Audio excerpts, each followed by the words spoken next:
Whatever happens in the next few days, it's going to be bad. Brexit was meant to make our lives better, right? Especially if you bought into the metropolitan elite nonsense that was perpetrated by people like Jacob Rees-Mogg, who went to Eton.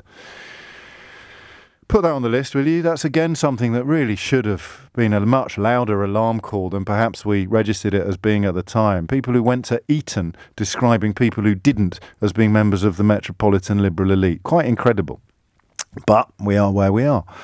Very, very simply, you were promised an improvement to your life. That's just a fact. You were promised improvements to your life in every measurable area in the short term, and hopefully not too long, hopefully the shortest of short terms.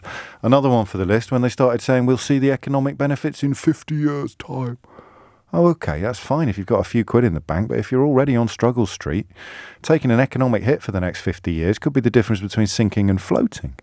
So I fully understand that I am not the best person to be leading this quest, but I still want to be part of it. Hopefully somebody else can lead it. God knows who, though. But I still want to be part of it because I hate seeing how angry and how bitter people are. And I hate the knowledge that they've been made that way. Nobody's born like that. Nobody's ended up like that by accident. It's a conscious and deliberate effort to enrage you with false information. So, for example, now you're supposed to get cross with the National Trust because it wants to put the history of a historic house in the actual historic house.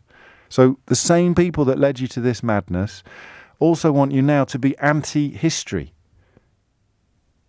The National Trust suggests it might start providing more information about the history of the house that you're actually in. And you don't have to reach far to find a Daily Telegraph columnist to say, well, if they want to find out the history of the house they've actually paid to visit, they should just buy a guidebook.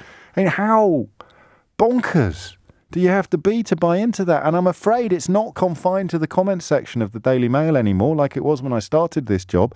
It's basically the credo of the Conservative Parliamentary Party. It's full of people who believe this stuff. People who believe that if you give food vouchers to the parents of hungry children, they'll spend them in brothels and crack dens. This actually now gets said in public by politicians. This is what Brexit has done to us. Because until you acknowledge that they were wrong, I'm not even going to say lying, until you acknowledge that they were wrong, they will carry on. So you have huge objections to the fact that there's not going to be an audience sing-along at an event that doesn't have an audience. To go back to the last night of the proms, just stop and listen to my words. Ken and everybody like Ken. They're trying to make you angry about that now. There's no audience sing-along at an event that doesn't have an audience. They're publishing the history of a house in the actual house. Black Lives Matter is a Marxist movement that wants to defund the police, and everybody who believes that Black Lives Matter or that racism exists are somehow calling for a collapse of civilization. These are just lies. It's just not true. What have you done this week? Oh, I've been sticking up for the football fans that actually boo the anti-racist endeavours on the pitch. You've been doing what? I've been sticking up for the football fans that boo the anti-racist endeavours on the actual... Okay, right. And where did you stand on the Brexit vote? It's not exactly difficult to knit it together, is it? What have you been doing? I'm very, very opposed to feeding hungry school children during the school holidays. And how did you vote during the Brexit campaign? You see, they've just turned the anger that you were directing at Brussels, now that you are slowly waking up to the fact that Brussels didn't deserve any of that anger, they have to find new places to put it. Which is why they're telling you to get angry about there not being any audience sing-alongs at an event with no audience. It's why they're telling you that somehow British values are being undermined by actual history being published in an actual historic house, the history of the actual house. You see, surely, how low they hold you in their own regard if they think that you're that easy to manipulate.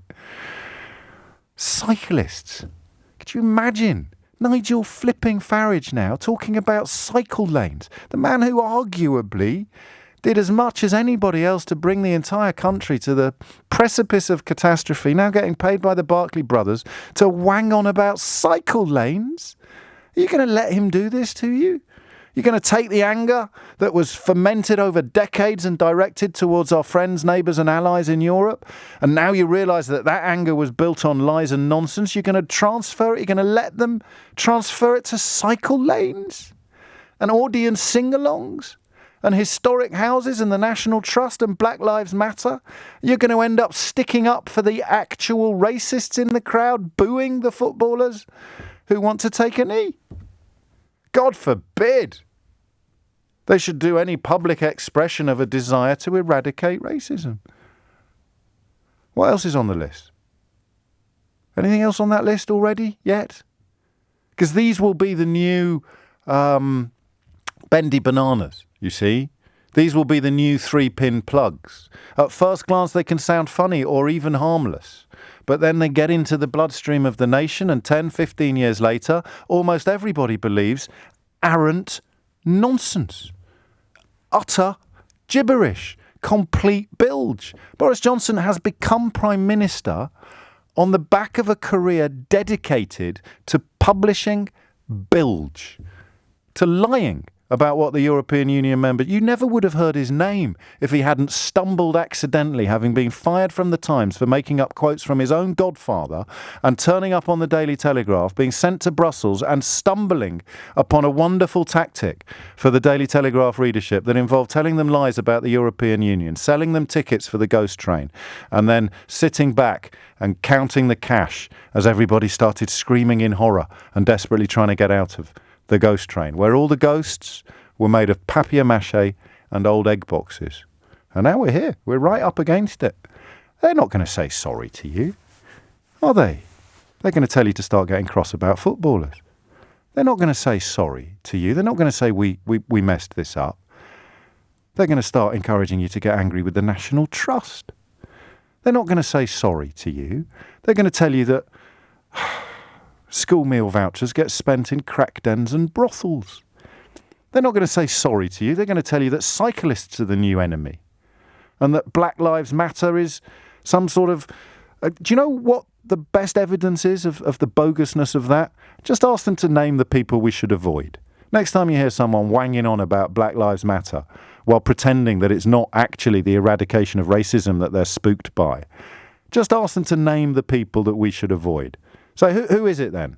Who are the fully paid up members and leaders of the Black Lives Matter movement? Because right now I'm looking at people like the owner of Colchester publishing a really powerful piece about why he doesn't want season ticket holders in his ground if they're going to boo the Black Lives Matter protest, the Black Lives Matter moment. Who are the leaders of this incredibly powerful group that is dedicated to dismantling democracy? Yeah, you see? They still treat you like idiots. They still think you're dumb. A little bit of xenophobic stoking, a little bit of poking, a little bit of provoking. And they'll just move your fury from Brussels and the European Union and Angela Merkel and Michel Barnier. They'll move it from there and they'll stick it somewhere else. And it'll be just as dishonest. It'll be just as damaging and it'll be just as dangerous. But do you know what? They'll get richer. They'll get more famous.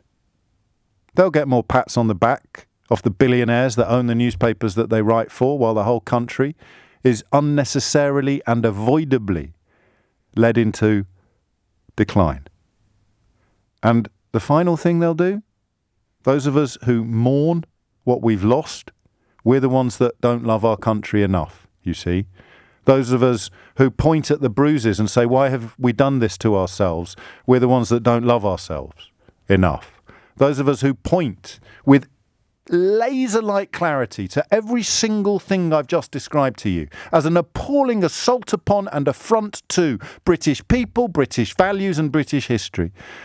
They will accuse us of not being patriotic. And it's up to you, and it's up to Ken, and it's up to every single one of us to decide whether we're going to let them get away with it again.